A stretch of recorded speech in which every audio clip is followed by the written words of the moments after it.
Hello বন্ধুরা, কুমকুম পাঠশালার পক্ষ থেকে সকলকে স্বাগত জানাই। বন্ধুরা, আজকে আমি দেখাবো যে কিভাবে আপনারা নতুন রেশন কার্ড অ্যাপ্লাই করবেন। এর জন্য প্রথমে আপনি গুগলে গিয়ে সার্চ করবেন রেশন কার্ড। এখানে এসে যে প্রথম অপশানটি রয়েছে রেশন কার্ড, তার উপর ক্লিক করবেন।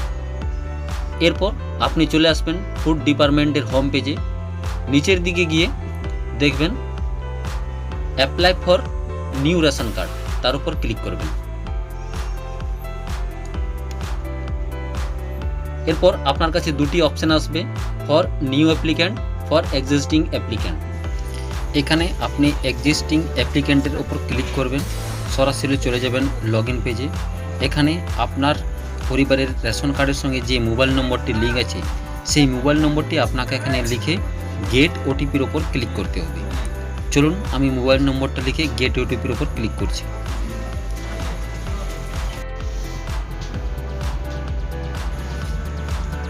এরপর আপনার যে রেশন কার্ডের সঙ্গে মোবাইল নম্বরটি লিঙ্ক আছে, সেই মোবাইলে একটি ওটিপি যাবে। সেই ওটিপির জায়গায় লিখে প্রসিডের উপর ক্লিক করতে হবে। প্রসিডের উপর ক্লিক করলে আপনার পরিবারের সমস্ত কার্ড এখানে দেখাবে। সবার নাম দেখে নেবেন আছে কিনা। তারপর আপনি চলে যাবেন নিচের দিকে এসে আপনি যেহেতু নতুন কার্ড অ্যাপ্লাই করছেন, তাই আপনাকে 4 নম্বর ফর্ম ফিল আপ করতে হবে। 5 নম্বর ফর্ম কারেকশনের জন্য বটে। 4 নম্বর ফর্ম অ্যাপ্লাই নাওতে ক্লিক করলে আপনার এরকম একটি অপশান আসবে, যেখানে লেখা থাকবে আমি আমার বর্তমান PHH SPHH শ্রেণী কার্ড রাখতে চাই এবং নতুন PHH SPHH কার্ডের জন্য অপেক্ষা করতে প্রস্তুত। আরেকটি রয়েছে আমি অবিলম্বে কার্ড পেতে চাই, তাই আমি আমার পরিবারের সমস্ত RKSY1-তে রূপান্তর করতে ইচ্ছুক। আমার যেহেতু PHH কার্ড, তাই আমি আমার পরিবারের সমস্ত কার্ড PHH রাখতে চাই, তাই আমি 2 নম্বরটি ক্লিক করে প্রসিডের ওপর ক্লিক করছি। প্রসিডের ওপর ক্লিক করতে আমার ফ্যামিলির আবার সমস্ত রেশন কার্ড দেখাবে। একটু নিচের দিকে গিয়ে এরপর আমাকে ফর্মটি ফিল আপ করতে হবে। প্রথমে আমাকে অ্যাড্রেসটি ফিল আপ করতে হবে।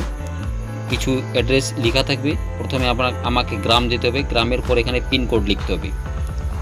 পিনকোড লেখার পর আপনার যে পোস্ট অফিস রয়েছে, সেই পোস্ট অফিসটি এখান থেকে আপনি সিলেক্ট করে নেবেন। এরপর আপনার যে পুলিশ স্টেশন থানা, সেটি সিলেক্ট করবেন। থানা সিলেক্ট করে নেওয়ার পর আপনি নিচের দিকে চলে আসবেন। নিচের দিকে গিয়ে যার আপনি রেশন কার্ড অ্যাপ্লাই করছেন, তার ফার্স্ট নেম, মিডিল নেম এবং লাস্ট নেম লিখবেন। প্রথমে নাম এবং লাস্ট নাম লিখে নিচের যে বাবার নাম, ফাদার নেম, সেটি এখানে লিখবেন। ফাদার নাম লেখার পর মেল না ফিমেল সেটা সিলেক্ট করবেন। মেল ফিমেল সিলেক্ট করার পর আপনাকে এখানে ডেট অফ বার্থটা লিখতে হবে। যার রেশন কার্ড আপনি অ্যাপ্লাই করছেন, তার ডেট অফ বার্থটি এখানে লিখে যে ক্যাটাগরি রয়েছে, এখানে যে কোনো একটি ক্যাটাগরি আপনি চুজ করবেন। না হলে শেষের অপশানটি সিলেক্ট করে আপনি নিচের দিকে গিয়ে, যদি অ্যাপ্লাইকারী 5 বছরের নিচে হয়, তাহলে এখানে আধার নম্বর লেখার কোনো প্রয়োজন নেই, বার্থ সার্টিফিকেট দিলেই হবে। আর যদি 5 বছরের ঊর্ধ্বে হয়, তাহলে আপনাকে এখানে আধার নম্বরটি লিখে নেক্সটের ওপর ক্লিক করতে হবে। তো এখানে আমার 5 বছরের যেহেতু নিচে, তাই আমি আধার নম্বর না লিখে প্রসিডের ওপর ক্লিক করলাম। এখানে সমস্ত কিছু দেখে চেকবক্সে ক্লিক করে প্রসিডের ওপর ক্লিক করতে হবে। এখানে আপনি ভালোভাবে পড়ে নেবেন। আপনি আপনার PHH SPHH কার্ডগুলি ধরে রাখতে বেছে নিয়েছেন। নতুন কার্ড সক্রিয়করণ, EKYC এবং PHH SPHH স্থানান্তরণের প্রাপ্তির উপর নির্ভর করে। আপনি কি অপেক্ষা করতে রাজি? যদি রাজি থাকেন, তাহলে এখানে ইয়েসের ওপর ক্লিক করে পরবর্তী পেজে চলে যেতে হবে। এরপর এখানে এসে আপনাকে ডকুমেন্ট আপলোড করতে হবে। আপনি এখানে যেহেতু 5 বছরের নিচের ছেলের রেশন কার্ড অ্যাপ্লাই করছেন, তাই তার বার্থ সার্টিফিকেটটি আপলোড করতে হবে। চলুন তাহলে আমি বার্থ সার্টিফিকেটটি আপলোড করে দেখাচ্ছি আপনারাকে। এই জন্য আপনাকে যে নিচে চুজ ফাইল রয়েছে, এই চুজ ফাইলের ওপর আপনাকে ক্লিক করতে হবে। চুজ ফাইলের ওপর ক্লিক করলে আপনি যে ফাইলে বার্থ সার্টিফিকেটটি রেখেছেন সেই বার্থ সার্টিফিকেট সিলেক্ট করে নিচে ওপেনের ওপর ক্লিক করবেন। এখানে এসে এরপর আপনি এখানে চলে যাবেন, আপলোডের ওপর ক্লিক করবেন। আপলোডের ওপর ক্লিক করলে আপনার যে এখানে ডকুমেন্ট আপলোড সাকসেসফুলি লেখা আসবে। এরপর আপনি নিচের দিকে চলে যাবেন। নিচের দিকে গিয়ে দেখবেন কনফার্ম ইওর অ্যাপ্লিকেশনের নিচে একটি চেকবক্স রয়েছে।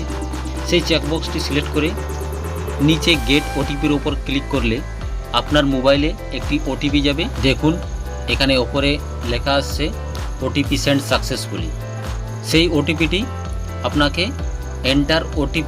এন্টার ইওর ওটিপির ঘরে লিখে সাবমিট ওটিপির উপর ক্লিক করতে হবে। সাবমিট ওটিপির উপর ক্লিক করলে আপনার রেশন কার্ড অ্যাপ্লাই করা সাকসেসফুল হয়ে যাবে। আপনি এটাকে স্ক্রিনশট করে রেখে নেবেন এবং যে মোবাইল নম্বর দিয়ে আপনি অ্যাপ্লাই করলেন সেই মোবাইল নম্বরটি আপনি ভালোভাবে রাখবেন এবং পরবর্তীকালে এই মোবাইল নম্বর দিয়ে আপনি আপনার রেশন কার্ডটির স্ট্যাটাস চেক করে নেবেন। বন্ধুরা, ভিডিওটি তো শেষ পর্যন্ত দেখলেন, এরপর একটি লাইক করে চ্যানেলটিকে সাবস্ক্রাইব করে নেবেন পরবর্তী ভিডিওর জন্য।